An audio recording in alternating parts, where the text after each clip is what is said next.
This is a story that is not too dissimilar to the previous video that I did on Katie Sackhoff with Star Wars, thinking that this was going to be like a career-defining role, something that was going to provide her with immense job security for years to come.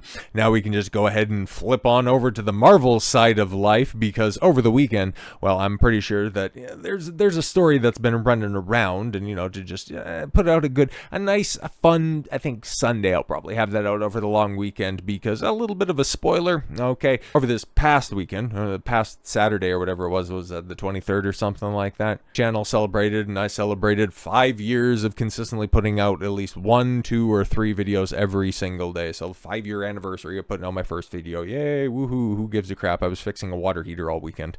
Good for me, that's how I celebrated. But this week, because it's also exceptionally hot in my neck of the woods, it's supposed to be 30 throughout the entire weekend. So far, yeah, that's ended up boring out. And for my American friends down there, that's like somewhere in the 90s, okay? And for, that might not be too much for, my supporters in like Texas or some of the southern states or something like that. But up here in Canada, in about 3 to 4 months time, which is just absolutely abhorrent to think about, we're going to be on the flip reverse of that with about a foot of snow, and it's going to be about 30, 35 below. So yeah, I want to take advantage of it as best as I can, mostly because in my recording area here, it gets exceptionally hot the longer that I record and the more that I edit, and I don't really want to risk any of my electronics that I use by just running them too hot. So yeah, videos might be a little bit shorter this week. There's still going to be the same amount of them, because there's just actually, like, it went from last week and actually like the past couple of months where there is nothing to talk about to there is so much to talk about. So I want to get straight to the point on this with all the preamble out of the way. Really did need to set that up because I kind of think that's important, and I want to give you guys a little peek behind the curtain. Kind of like how I want to return to live streaming. It's just I need to really kind of carve out the specific time to do it and figure out how I want to reformat things in the last quarter of the year. But when we get there. Right now, I'm going to take a little bit of a holiday by not having big, long, sprawling 15, 20-minute videos multiple times a day. These will be, I'm aiming for something a little bit closer to about 8 to 10 minutes. So yeah, we'll see if that works. And if not, I'll be back to regular scheduled programming, or perhaps this will be the format moving forward and I'll find some time to do some live streaming. Who knows, man? Who knows? But we're going to talk about somebody else who thought that they knew everything, but then oopsie daisy, you got in at the wrong time, my friend. Kumail Nanjiani, Hollywood's token Indian. Well, that is after Aziz Ansari went on a bad date. Kumail ended up, assuming his crown.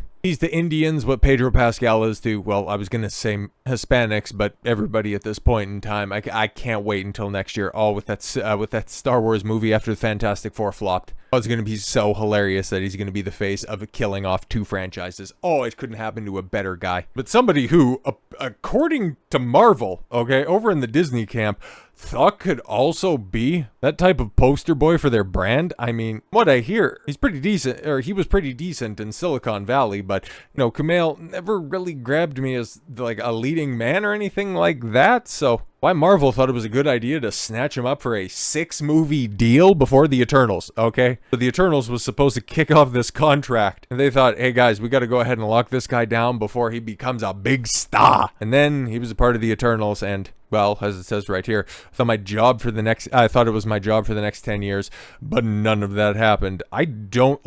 Maybe he's voiced one of those cringe animated shows that nobody watched, but yeah, nothing. It was a meme for the longest time that, yeah, there's a celestial sticking out of the planet and nobody's referencing it. Oh god, a passing reference in She-Hulk, and then finally in Captain Black Falcon America, man, it was finally directly addressed 3 years after the bitch happened. And you can't tell me at the time that, oh yeah, we're going to have the celestial poke out of the planet and it's going to get fossilized and that's going to end up being the origin for introducing adamantium into the MCU. You cannot tell me that was the working idea going into that. But no, man, because you take a look at the star power that was actually in the Eternals, and it's pretty sizable. I'm not a fan of Angelina Jolie, but she has a lot of name recognition. Salma Hayek. You had 2 Starks, for Christ's sakes. Robb Stark, and you had a cameo with Jon Snow at the end of it. Donnie Yen. Or not Donnie Yen, sorry, Benedict. Oh, no. No, yeah, it was Donnie Yen in that one, because Benedict Wong is, well, Wong, obviously. There were some heavy hitters in that movie.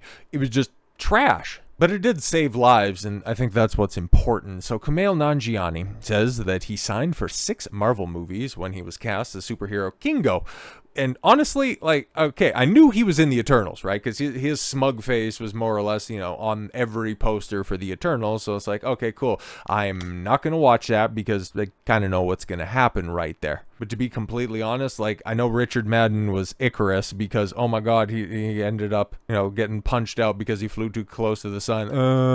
But as for the rest of the Eternals, like, I couldn't tell you who played what, man. So to hear that his name was Kingo, I'll take your word for it. But that the film's critical and commercial disappointment shattered him and led him to seek out therapy. Oh, right, yeah, that was the last time we talked about this. Fucking hilarious. Oh, the topic came up on Nanjiani's appearance, okay, on fellow stand-up comedian Mike Birbiglia's. Oh, right, yeah, he started off as a comedian. And Mike Birbiglia, to call him a stand-up comedian, I mean, that's pushing it. If you're an old-school O&A fan, you'll know exactly what I mean. Like, his entire career was ruined by Nick DiPaolo over a couple of appearances. But anyways, Nanjiani revealed that Marvel's experience is a key subject for his new stand-up special, releasing on Hulu later this year. So yeah, is Disney just trying to use one of his 5 remaining Marvel appearances by producing a stand-up special? Is that what they're doing? I talked about how, I was in this big movie. It came out right after the coup, 2 years after, but okay.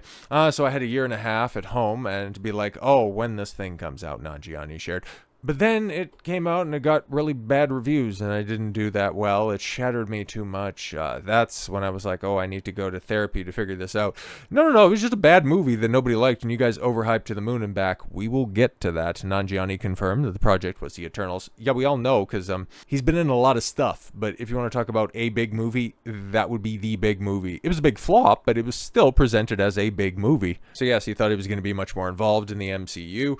I was like, this is going to be my job for the next 10 years. I signed on for 6 movies. I signed on for a video game. I beg your pardon.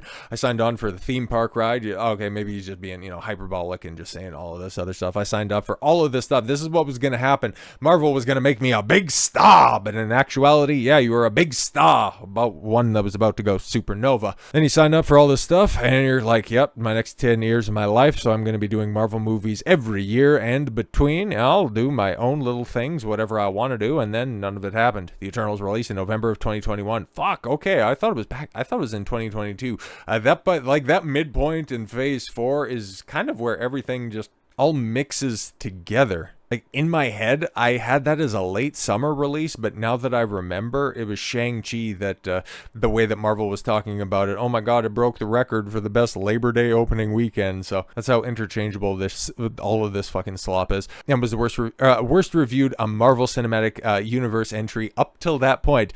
See, Kumail, things could get worse. This is the worst day of your life. This is the worst movie you've been a part of yet, because eventually, Phase 5 would kick off, and then you'd have Ant-Man and the Wasp, Quantumania, that would get absolutely savaged, justifiably so. God, Thor Love and Thunder, I think, was probably another one that was a knock-on effect from the Eternals. The Marvels, obviously, at the end of 2023 was at the point in time where we're like, oh fuck, I think the MCU was actually dead, even though people that were a little bit more informed kind of figured out that the writing was letting this shit down well beforehand. Kind of like with Doctor Strange, the Multiverse of Madness. It had that, $400 million opening weekend, then fell off a fucking cliff in the second weekend.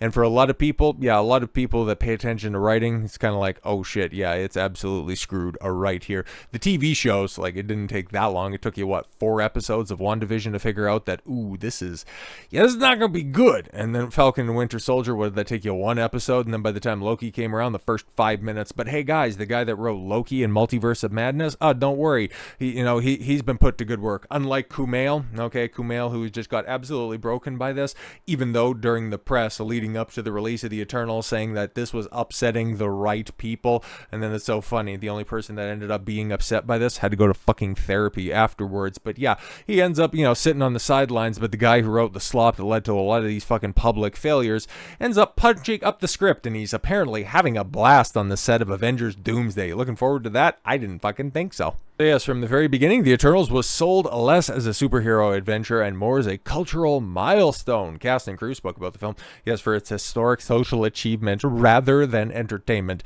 Hans Lehman, who played the husband of Brian Tyree Henry's Phantos, Whatever, man. Beyond a oh yeah, I'm sorry. I made headlines when he called the film life-saving. Beyond a dream come true. It's life-saving. I wish I had this as a kid.